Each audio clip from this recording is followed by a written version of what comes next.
Hey there, Elon families. Welcome back to Between the Oaks, where we bring you interviews with some of Elon's most interesting and important people. Today we're going to talk to Abdul-Malik Harrison. He's the Assistant Director of the CREDE, the Center for Race, Ethnicity, and Diversity Education. He's going to talk about his experience as an Elon student and what it's been like transitioning to being a staff member. And now let's go Between the Oaks.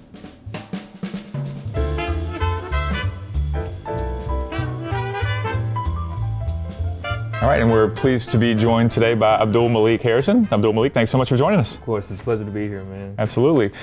So let's start with your Elon origin story a little bit. So you're an alum, class of 2021. Yes, I am. Tell us a little bit about kind of how you found Elon as a student and how you came to go to school here. Oh, man. My Elon origin story is a funny one because as crazy as this is going to sound, I didn't want to come to Elon. I wanted to go to High Point down the street. Oh, man. And I know. Such a sin to even say that here, Elon. But I was really looking forward to going to High Point. I toured it, lovely place and all that stuff. But they didn't give me any money. So my mom was like, okay, let's try to branch out. My counselor at school heard about this little school at Elon. She was like, you should apply. So I applied. We toured it. My mom loved it. And the funniest part about my origin story is, so my mom is Christian, my dad is Muslim. I lost my dad when I was 12, very young. So when we were touring campus over in the global neighborhood where they do the flags and stuff like that, I think it was a Turkish flag maybe that was up, and it's the crescent and the star. And I don't know what about that flag spoke to my mom.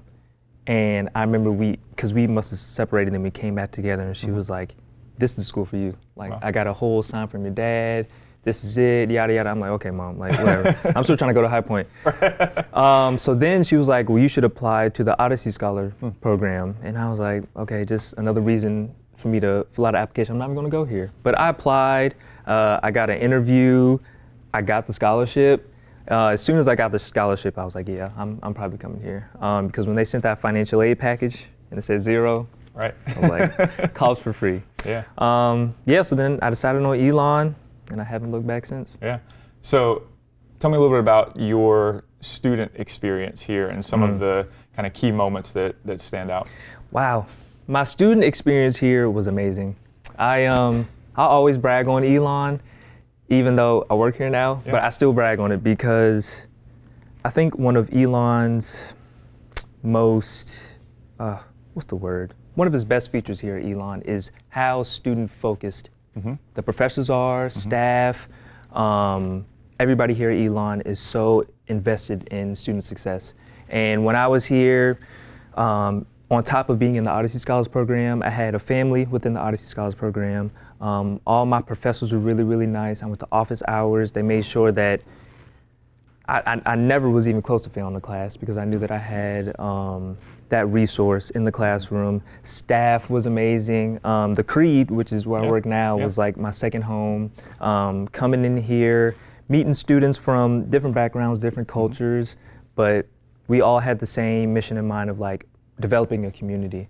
And then from the SBDC to the Writing Center, like I took full advantage. I was about to say, it sounds like you took advantage of all the resources. And that's something that I tell my students all the time now. Like, you're only at this place for 4 years, most people. You're at this place for 4 years. You might as well take advantage of the resources that they willingly give you. And I did exactly that. So my student experience was great. I met a lot of good people. I joined a fraternity, played a lot of basketball. I had a really, really good time here.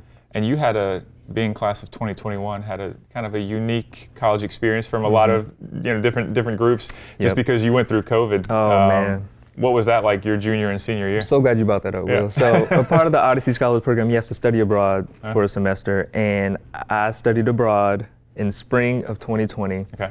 And I remember I was over in London. I studied abroad in London, and we kept hearing about this thing. It was COVID, and we were like, okay, well that's all the way in somewhere else. It's not even going to touch us. So this was around March, and we were supposed to be there till April 26th.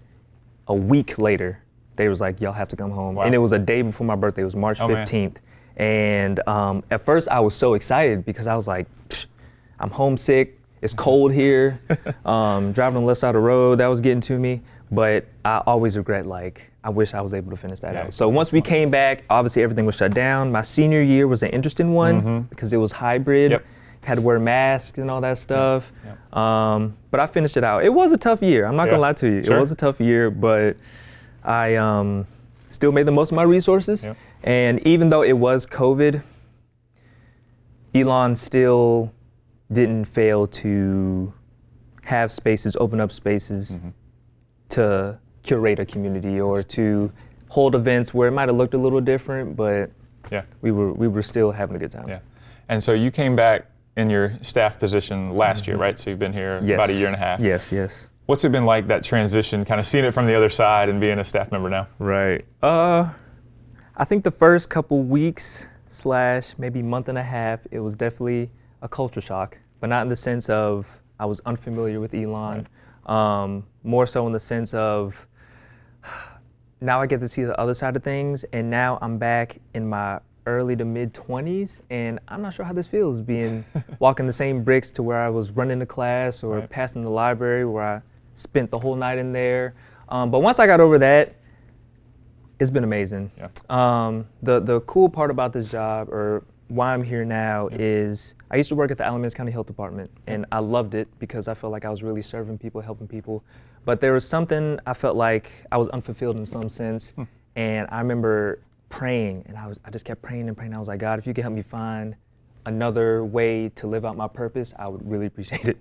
And this job came up maybe like a couple weeks later, and now that I'm here, I can honestly say, like, I love this job because I feel like I'm living in my purpose every single day. And some days it doesn't even really feel like work. Wow. To be able to help students navigate Elon in this world, in different situations, knowing that I was once in their shoes is like, man, I say the best part of my job is like every day there's some sort of full circle moment. So me even being here in the CREDE, full circle, because I used to work in the CREDE as a student, or going to play noon ball was full circle, going to Newman Lumen is full circle, and then I spoke in Newman Lumen. That's just full circle after full circle, and it was a little rough in the beginning as far as transition wise, but now that I'm here, I love it. Well, I'm sure the students appreciate talking to somebody who's been through it before, kind of been in their shoes. So let's talk a little bit more specifically about your job and your role here at the CREDE. For those parents at home who may not know about the CREDE, kind of the elevator pitch, what is the CREDE and what happens in this office? Got you. So the CREDE stands for Center for Race, Ethnicity, and Diversity Education. So in the CREDE, we have kind of a two-pronged mission. The first one being diversity education.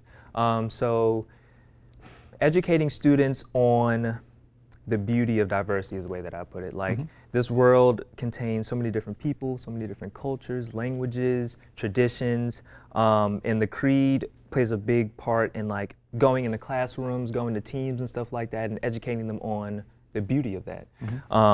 Just how big this world is and how big this world is and all the cultures that come with it. The second part is student advocacy. So we hold a lot of different events and initiatives and programs to help students build community and also get that diversity education piece. We have Heritage Celebration Months, Black History Month, Hispanic History Month, Asian Pacific Islander History Month.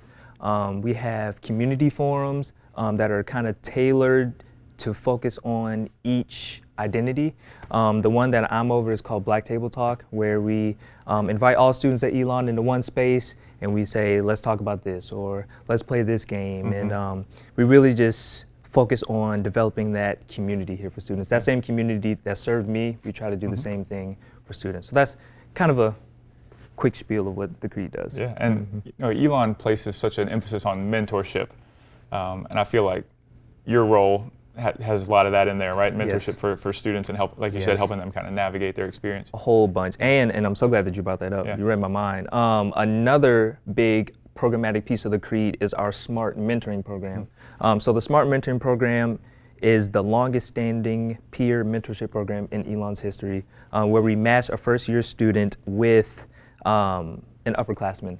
And sometimes their identities might be the same, sometimes they differ, so you kind of get that cross-culture teaching. And I was a smart mentor, I was a smart mentee, I was a student coordinator over smart, and now working in the CREDE and seeing students develop those mentorship relationships is beautiful. And then doing the same thing on my end, like you said, I've been in those shoes before. Yeah. I know what you're thinking. I know you're thinking you failed this test, it's the end of the world. It's not the end of the world. Right. Take a deep breath. Yeah. Yes. Definitely. Well, you and I have gotten to know each other a little bit over the last year or so with our lunchtime basketball game. So, building that community, and you spoke to that. Talk just briefly, like what that community means at Elon, like kind of getting outside of, as a staff member, I try to get out of my office a little bit and get to know folks in different ways. How's that kind of affected in the last year and a half? What have you seen from the staff perspective? I mean, it means everything to me. I think getting to know wonderful people like yourself. I paid him to say that. I did, he did. It helps me do my job in a sense, because our job isn't just advising students on like CREDE topics or like diversity education and stuff like that. If a student is having trouble in a class about writing, right? And I know somebody who works at the writing center, I'm like, oh, well, do you know so-and-so? You should go see them. Or if a student is looking for a job, oh, I know so-and-so in this office, maybe you should go see them because they're hiring. Getting to know people at Elon, one, is easy, like through college coffee, Newman Lumen, stuff like that. It's really, really easy to meet new people. College, noon ball. It's easy to meet people, but trying to establish those relationships first in the name of the students. That's always what I'm going after. Like, how can I connect this student with this person? And then just, everybody here is so friendly.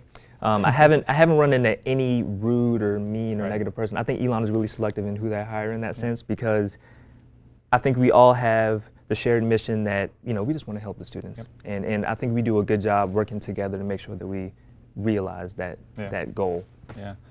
All right, last thing, we always try to get recommendations from our guests here. Parents that come to visit their students always want to go off campus whenever they can with their parents. So what recommendation would you have for parents to take their students, whether it be a restaurant or a thing to do, just something off campus that folks can do? Oh man, there's a lot to do in this area in Alamance County.